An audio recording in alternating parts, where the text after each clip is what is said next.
Okay, how's everyone doing? So today we're going to take a look at a foundational Christian practice, and that practice is communion or the Lord's Supper, whatever you want to call it. We're going to look at some of the theology behind it and where different denominations differ in their view on communion. And so yeah, welcome back to Theology in 2 minutes. Let's get started. Okay, so the major kind of dividing thing is how people view Christ to be present in communion. And so let me explain a little bit of what I mean there. So you have two sides basically. And so you can think of these two sides in terms of ordinance and sacrament.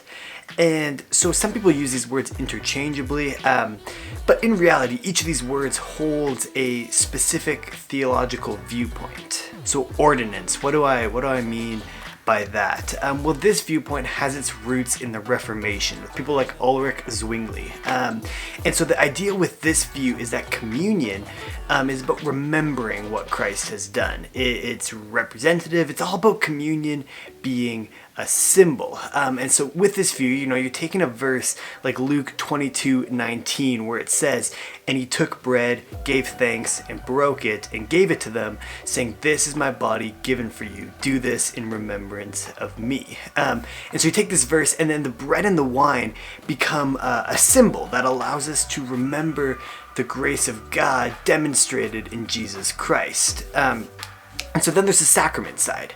And so the sacrament side has its roots in the Roman Catholic Church. And so here we're talking about an idea, a real long word called transubstantiation. And so what this means is that the bread and the wine actually become the body and the blood of Jesus through a miraculous transformation. That's what transubstantiation is.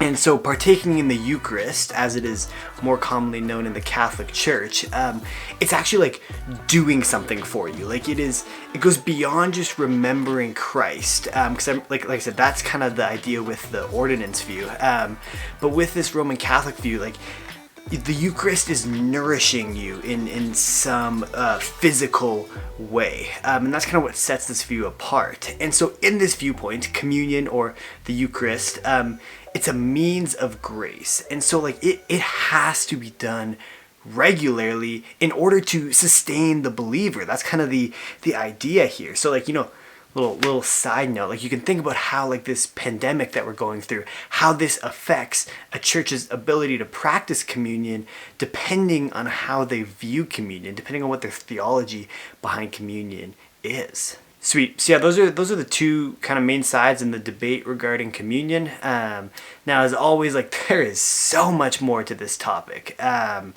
just trying to condense it into 2 minutes, give you guys a bit of an introduction to the theology behind the Lord's Supper.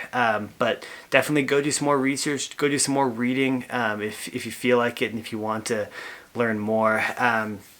But yeah, that's all I got. So hit the little subscribe button for more videos, hopefully every single week. Drop a comment if you're so inclined. Like the video. Have a great day, and I'll see you guys next week.